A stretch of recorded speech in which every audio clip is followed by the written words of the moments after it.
రేయ్ 50,000 కట్ట తీసుకొచ్చి ఆ టేబుల్ మీద పెట్టు. 50,000 రూపాయలు? ఎవరు కక్కుతాదో.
మీ సొంత ఊర్లో ఉన్న మీ ఇంటి తూర్పు దిక్కువైపున్న బావిలో ఒక ఆడబిడ్డ చేరింది. 27 సంవత్సరాలుగా అది అక్కడే దాగుంది. దాని మనసు నిండా క్రోధం. అది తీరలేదు గనకే నిన్ను వెతుక్కుంటొచ్చింది. ఆ క్రోధానికి కారణం మీ చుట్టాలెవరో ఎప్పుడో చేసిన పాపం. దాని కడుపులో 4 నెలల బిడ్డ. తల్లి బిడ్డ పెనవేసుకుని పడుకునున్నారు. బయటికి తీసి దహనం చేస్తే మధ్యలో మాట్లాడుకో. 10 సవరాల బంగారంతో ఉయ్యాల చేసివ్వండి. దాన్ని తీసుకువెళ్లి నిర్మానుష్యమైన అడవిలో పాతిపెట్టి తిరిగి చూడకుండా వస్తే ఈ ఇంట్లో జరిగే అక్రమాలు అరిష్టాలు పోతాయి.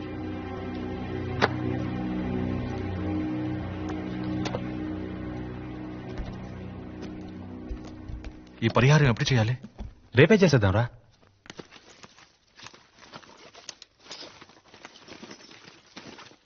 రాజేష్. Yes ma'am. డబ్బులెక్కడా? బ్యాగ్ లో. బ్యాగ్ లో లేవు. నేనేగా పెట్టాను. అయితే మరి ఎక్కడ పోయినట్టు? తన బ్యాగ్ లో డబ్బులు పెట్టావు, నేను చూశాను మేడం. బ్యాగ్ లో పెట్టి ఇక్కడే పెట్టాను. అయితే మరి అవి ఏమైనట్టు? ఎక్కడ పోయింది? ఇక్కడే కదా పెట్టాను.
పా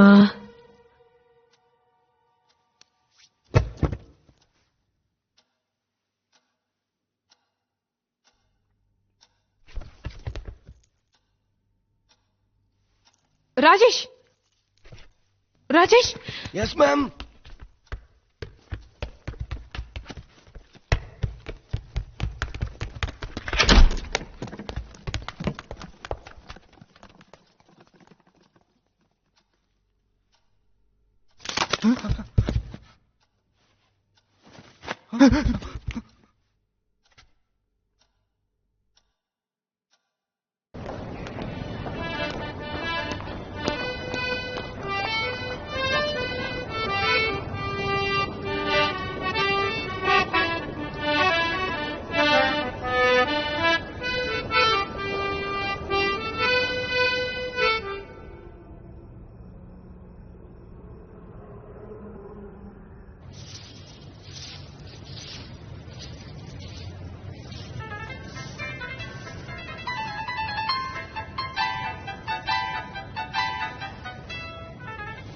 హలో, ఏంటి?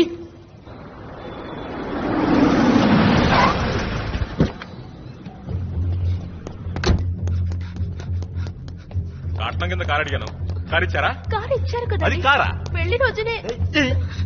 అగ్గిపెట్టి చేతిలో కారు ఇచ్చి ఎవరిని ముంచాలని చూస్తున్నారా? అదే వీధిలోనే మా వదిన గారు ఉన్నారు. అలాగా? 4వ ఇల్లు. ఎక్కడికి వెళ్ళావురా? వస్తానండి. థ్యాంక్స్ అండి. మహేష్, ఇక్కడేం చూస్తున్నావురా? పద వెళదాం. 5ంటికే కోటికి వచ్చేసాను. టైం బాగుండి నా దగ్గర స్పేర్ కి ఉంది.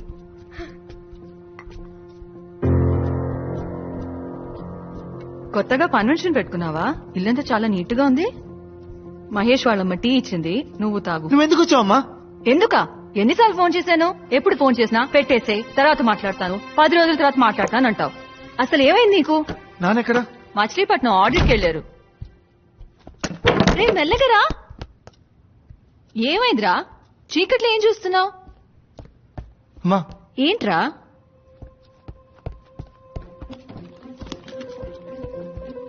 అమ్మా, ఏమైంది? నువ్వు ముందు బయలుదేరమ్మా. ఏమంటున్నావురా? ఇంట్లో దెయ్యం ఉందమ్మా. ఏంటి? నిజం చెప్తున్నాను, ఇంట్లో దెయ్యం ఉంది. ఛే, ఏ ఏజ్ లో ఉన్నావురా? మాస్ కి శాటిలైట్ పంపించే ఈ రోజుల్లో దయ్యాలేంటి? నీకు అర్జెంట్ గా పెళ్లి చేస్తే గాని మారేటట్లేవు. ఏయ్, ఎక్కడికి ఇప్పుడు? నువ్వు అక్కడే ఉండు.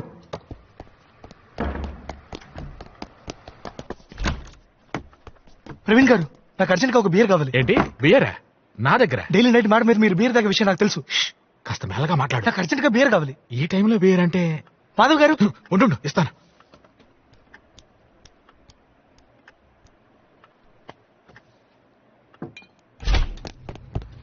ఎక్కడికి వెళ్ళావురా? రే ఇంట్లో ఏంట్రా ఈ పళ్ళు? ఎక్కడికి లాక్కెళ్తున్నావురా? ఎక్కడికో చెప్పమంటుంటే.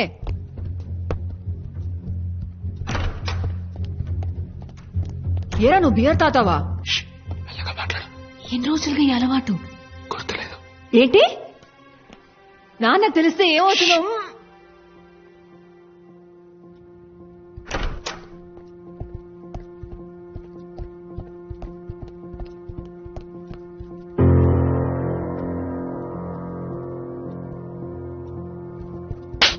నిన్నే beer తాతావా?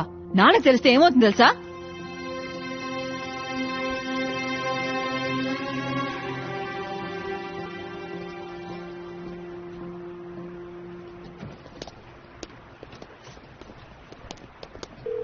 Hello, Mrs Janaki Subrahmanyam, speaking. Machilipatnam coast guard నుంచి డాక్టర్ సురేష్ మాట్లాడుతున్నాను. మచిలీపట్నమా? Yes ma'am. ఒక చిన్న ప్రాబ్లం, కంగారు పడకుండా వినండి. ఇక్కడికి ఆడిట్కి వచ్చిన మీ హస్బెండ్ సుబ్రహ్మణ్యం గారికి ఒక చిన్న మైనర్ యాక్సిడెంట్. Yes ma'am. ఆయన ఎడం కాలికి చిన్న హెయిర్లైన్ ఫ్రాక్చర్. ఇప్పుడు మా హాస్పిటల్లోనే ఉన్నారు. ఆయన్ని ఇంటికి వెళ్ళమంటే వెళ్ళట్లేదు. ఇంట్లో ఎవరికి ఈ విషయం చెప్పొద్దంటున్నారు. బట్ ఈ నీడ్ సంబడీస్ అసిస్టెన్స్. మా హాస్పిటల్లో స్టాఫ్ ఫెసిలిటీ తక్కువ, సో ఎవరైనా వచ్చి ఆయన తీసుకువెళ్తే బాగుంటుంది. నా నంబర్ మీకెలా తెలుసు? వెల్, మీ హస్బెండ్ అన్కాన్షియస్ గా ఉన్నప్పుడు ఆయన పాకెట్ ని చెక్ చేస్తే అందులో ఉన్న డైరీలో మీ నెంబర్ ఉంది ma'am. Sorry to do that. Doctor, yes ma'am. Phone మీ పక్కన మా అబ్బాయికి ఇస్తారా? మ్యామ్. రే సిద్ధార్థ్, గాడిద ఏంట్రా నీ ఫ్రెండ్ తో కలిసి నాటకాలు ఆడుతున్నావా? మీ నాన్న మచిలీపట్నం ఆడిట్ కి వెళ్లారని అబద్ధం చెప్పాను. ఆయన ఇంట్లో కూర్చొని 2020 క్రికెట్ చూస్తున్నారు. లీవ్ పెట్టి క్రికెట్ చూస్తే తిడతావని అబద్ధం చెప్పమంది ఆయనే. నువ్వేంట్రా పిచ్చి వేషాలు వేస్తున్నావు? ఎందుకు నీ ఇంట్లో నుంచి గంటేయాలనుకుంటున్నావు? ముందు దయ్యం అన్నావు, ఇప్పుడు నాన్నకు యాక్సిడెంట్ అంటున్నావు. ఎందుకు నీ అబద్ధాలు? ఇంటికి అమ్మాయిలు ఏమైనా తీసుకొస్తున్నావా? అయ్యో అమ్మా, అలాంటిదేం లేదు. మరేంటి? ముందు ఇంటికి రా, గంట కాలేసి పిర్ర మీద వార్త పెడతా. అయ్యో మ్యామ్, అక్కడ పెట్టదు, చెప్పు కూర్చోండి. తెగుద్ది. ఇంటి వైపు రారా, చీపరకట తిరిగేసి దయ్యం వదిలిస్తాను. రే సిద్ధార్థ్ గాడిద, నేను మటన్ షాప్ లో ఉన్నాను. నీకేం తీసుకురావాలి, చికెనా మటనా? ఆ, కొంచెం విషయం కొనే రసం పెట్టు. Problem unsolved. ఐడియా ఇస్తున్నాడు. అయితే నువ్వు చెప్పు చాలు. డాష్ గా ఫోన్ చేసి మాట్లాడావు. నా సీరియస్ అర్థం కావట్లేదా? మా అమ్మకి ఏమైనా భయంగా ఉంది. అది ఏమైనా వచ్చే అమ్మాయి ఏమన్నా చేస్తున్నాను భయంగా ఉందిరా.